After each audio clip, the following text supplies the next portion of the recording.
qodobada waxaa ka mid a lacagta kunka shilin ee Soomaaliya oo muran xooggan uu ka taagan yahay magaalada Jowhar ee Shabeellada Dhexe dibadbaxyo xooggan ayaa ka dhacay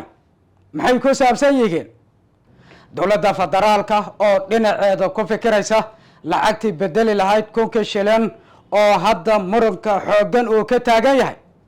magaalada Baydhabo oo dhibaatooyin kala duwan ay ka taagan yihiin dowladda federaalka ee Soomaaliya mar haddii ay meesha ka saartay maamulka koonfur galbeed maxaa ilaa iyo hadda xal ugu gaari laadahay arrintan dhibaatada ah ee ka taagan magaalada Baydhabo mid ka mid ah siyaasiyiinta ka soo jeeda koonfur galbeed oo ka hadlay xaaladda cakiran ee ka taagan Baydhabo iyo nawaaxigeeda golaha baarlamaanka jamhuuriyadda federaalka oo waqtiga ka dhamaaday u diyaar garooba qodobadaas oo faahfaahsan aynu ku bilowna ee golaha baarlamaanka jamhuuriyadda federaalka ee Soomaaliya ayaa gebi ahaanba waqtiga uu ka dhamaaday maanta oo kale ayaa la dhaariyay 14 Abriil baarlamaanka jamhuuriyadda federaalka 4 sano ayaa u buuxsantay ma muuqato baarlamaankii bedeli lahaa inkasta oo baarlamaanka jamhuuriyadda federaalka guddoonka iyo xafiiska madaxweyne xasan sheekh maxamuud labaduba ay sheegeen in muddo 1 sano ah loogu daray hay-adaha dowladda federaalka haddana muran xooggan ayaa ka taagan arrintaasi aadan maxamed nuur madaabe ayaa horay ugu dhawaaqay in baarlamaanka muddo 1 sano markii dastuurku ay ansixiyeen ay ku darsadeen arrintaasi weli laskuma raacin dhinaca mucaaradkana saw weyn ayay u diidan yihiin soomaalida kalena warkeeda iska badaa magaalada Jowhar ee Shabeellada Dhexe maanta waxaa banaanbax ka sameeyay bulshada qeybaheeda kala duwan kuwaas oo ku dhawaaqayay diidmada xukunka xasan sheekh maxamuud waxay sheegeen in 4 sano ee la soo dhaafay xasan sheekh maxamuud madaxweynaha dalka uu ka ahaa dhibaatooyin mooye aan faa'iido kala kulmin waa kuwan ayagoo dibadbaxaya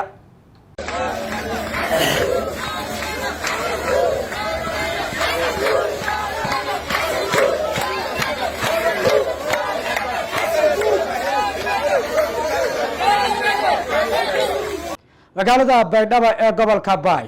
waxaa ka taagan ismariwaa siyaasadeed oo la xiriira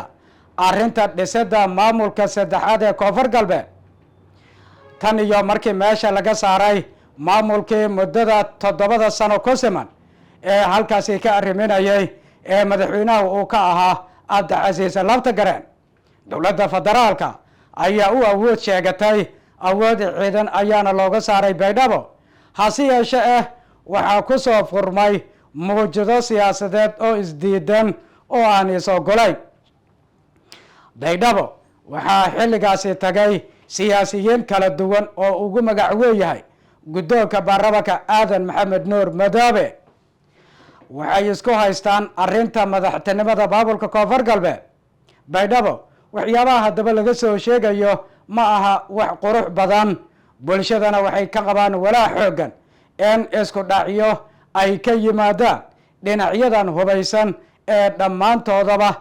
isdiidooyinka halkaasi ka taagan wada qaba sidoo kalena doonaya in madaxtinimada maamulka koonfur galbeed mid waliba u qaato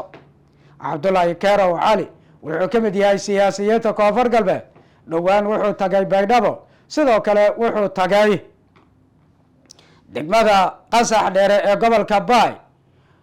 muxuu ku soo arkay haddaba xaaladaha meeshaasi ka taagan wuxuu ku sheegay in xabadda mar waliba ay ka bilaaban karto magaalada Baydhabo saasaanta ka taagan Baydhabana aan loo fasiri karin mar waliba deganaansho iyo nabadgelyo mid ka muuqata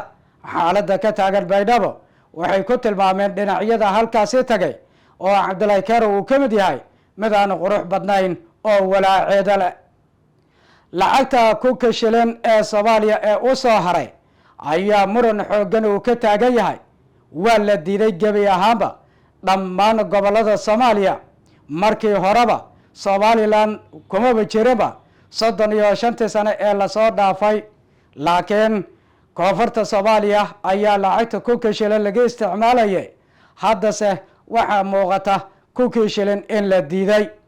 ganacsatada ayayna ka timid diidmadan dhammaan soomaalidana way ku baahday baydhabo jowhar muqdisho beledweyne kismaayo meel walba ayaa laga diiday lacagtaas ee kunka shilana dowladda federaalka warar aan helnay waxay sheegayaan in lacag kunka shilan laakiin ka yara bedelan midab ahaan laakiin cusub ay soo wado dowladda federaalka lama yaqaano sida loogu qanci doono lacagtan ee bedeli doonto kunka shilan ee dowladda federaalka ay soo wado hadba waa sida loogu qanciyo ganacsatada socodsiinta lacagtaas ee kunka ah ee dowladda federaalka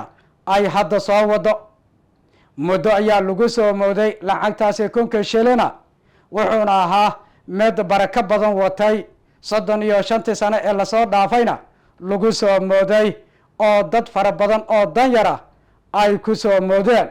hadda lama yaqaano sida loogu gudbi doono iyo haddii sidaa looga tagaba dhibaatooyinka ee ka imaan doona sida bulshada ay ula farageli doonaan waa ku mahadsantihiin daawashada warka iyaga telefishinka danan aan u mahad celiyo dhinaca kaamirada salmaan maxamed ibraahim farsamo yaqaaniinta telefishinka danan warka xigeenteenu ku wada kulmayno nabadgelyo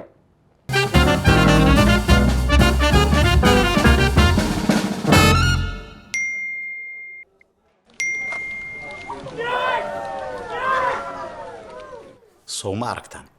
waa degdeg waa amaano waa fudayd waa hal martaaba u kaliya ku bixi mushaaraadka shaqaalaha si fudud oo hufan adigoo adeegsanaya tiknoolajiyada casriga ah dahabay altaabasho oo kaliya